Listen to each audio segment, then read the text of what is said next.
Ngayon, kalimutan mo muna yung pananakot na pinag-usapan natin. Pero ngayon, doon ka muna sa lobby. Kapag gusto mong pumasok na Bella, huwag mong papasukin. Paano kung magpumilit siya? Kahit anong mangyari, huwag mong papasukin. Tawagin mo ako pag nagpumilit siya. Mas gusto ko ang trabaho ito. Totoo, hindi nga mahirap gawin yun. May rason ako para gawin ito. Makakasa ka sa akin. Hindi na maaaring pumasok dito ang babae niyo. Hindi ba niniwala si Bernardo Duarte sa iyo, Belia? Si Gustavo ang dapat magsabi sa kanya noon. Susubukan ko pa rin sabihin sa kanya. Mas mabuti pang bumalik ka na dito. At tayong dalawa magsabi kay Gustavo ng katotohanan. Alam ko magiging masaya siya sa ibabalita natin. Pero iniisip ko na baka atakihin siya sa puso niya. Huwag naman sana mangyari yung iniisip ko. Gagawin ko po yung sinasabi ko kanina. At kapag hindi ko po nakumbinsi si Duarte, sasabihin na natin ang katotohanan kay Papa. Gawin mo muna ang nararapat sa gayon. Paalam po, Tita Esperanza. Paalam. Paalam, Belia.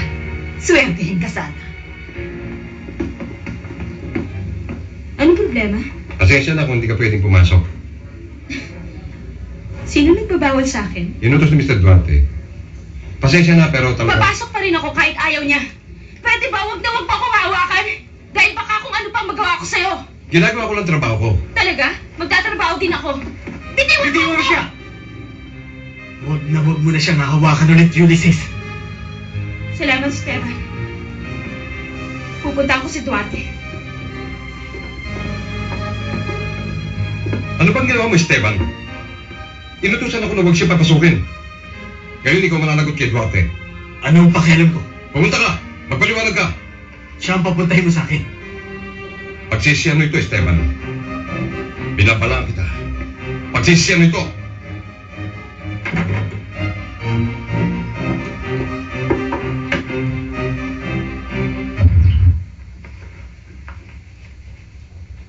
Nandito po yung pare na nagdala kay Belia dati para pumasok po na yung trabaho.